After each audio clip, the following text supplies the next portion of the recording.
साथियों नमस्कार, Kota online classes में आपका स्वागत है। मित्रों, आपने एक वैकेंसी तो ये सुनी होगी, कंप्यूटर अनुदेशक की भर्ती है और इसका नोटिफिकेशन भी जारी हो चुका है। लगभग 4000 पदों पर ये वैकेंसी है।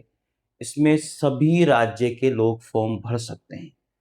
प्रत्येक राज्य के फॉर्म इसमें भरे जा सकते हैं, कोई भी इसमें फॉर्म भर सकता है। लेकिन इसकी जो योग्यता है, शैक्षणिक योग्यता है, वो क्या रखी गई है? आयु सीमा हम लोगों ने बताया है कि 18 से 40 वर्ष रखी है।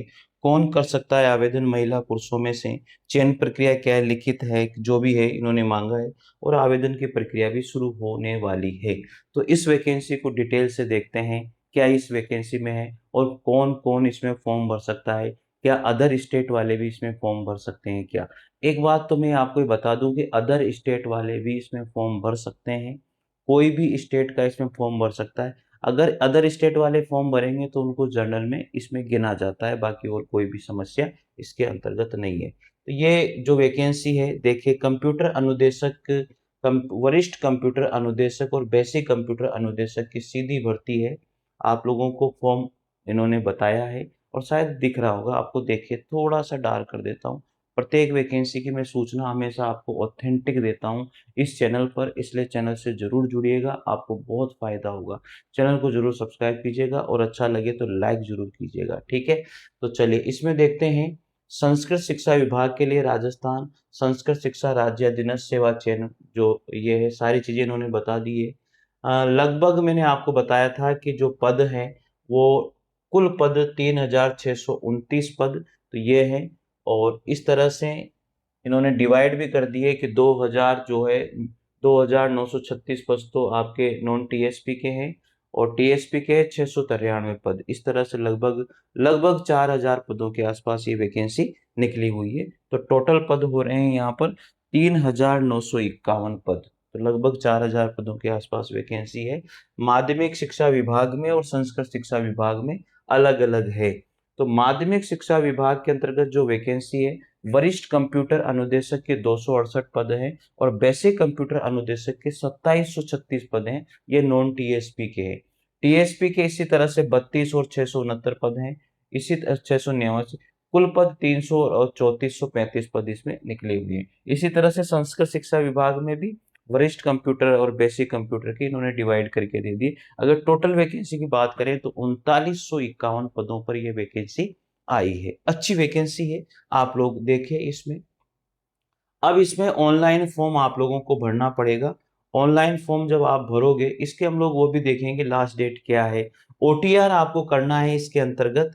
पहले आपको ओटीआर करना पड़ेगा, वन टाइम रजिस्ट्रेशन आपको करना इसमें पड़ेगा भाई, ये बात ध्यान दीजिएगा, ठीक है। अदर राज्य के जो स्टूडेंट है वो जर्नल में गिने जाएंगे, इसमें कोई समस्या वाली बात नहीं है। और आप कहीं पर भी जाकर के किसी भी या तो खुद भी भर सकते हैं, ऐसा नहीं है। अभ्यर्थी बिना कार्यालय में उपस्थित हुए अपनी परीक्षा संबंधी समस्याएं, शिकायतें ईमेल, इस पर आप ईमेल कर सकते हैं और आप पूछ सकते हैं सारी चीजें, ठीक है। परीक्षा शुल्क जो है, आपको जो लग रहा है 400 रुपये परीक्षा। समस्त दिव्यांगजन आवेदन हेतु 400 रुपये है। अनुसूचित जाति अनुसूचित जनजाति हेतु रुपये 400 है।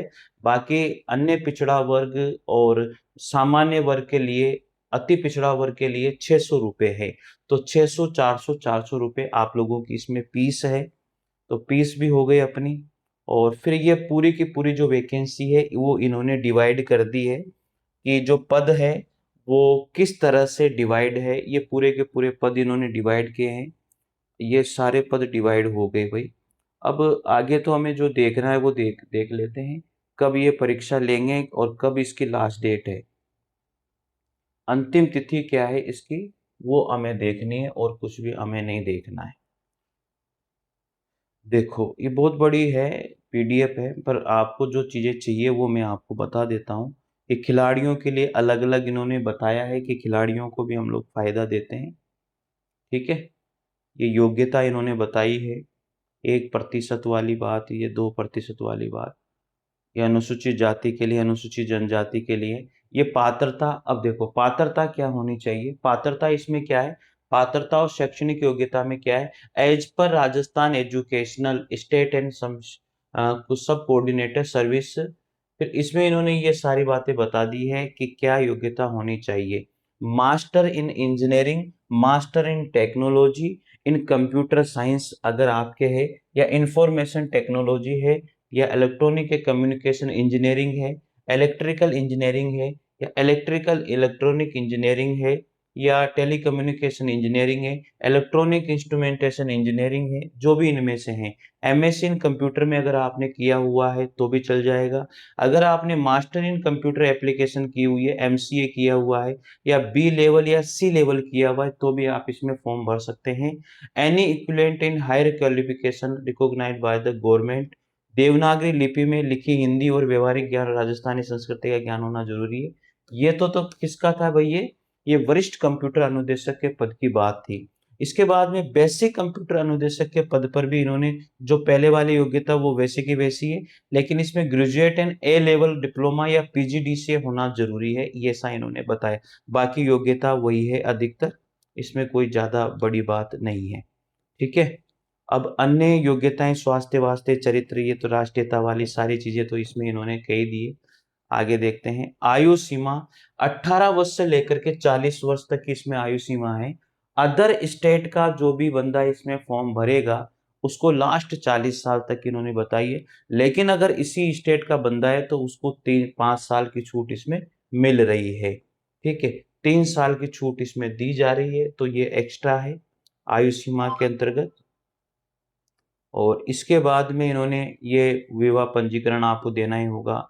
परीक्षा आयोजन बोर्ड द्वारा वरिष्ठ कंप्यूटर अनुदेशक के, अब परीक्षा का आयोजन कब लिया जा रहा है?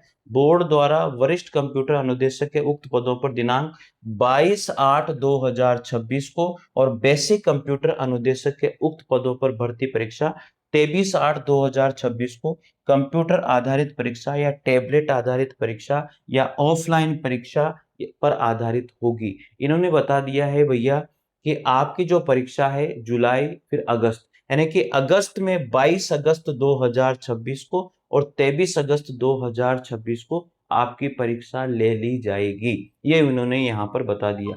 तो मैंने आपको बता दिया इसका सारा मैटर। योग्यता मैंने आपको बता दी है। वैकेंसी की कितनी सीटें किसमें हैं ये आपको बता दी है।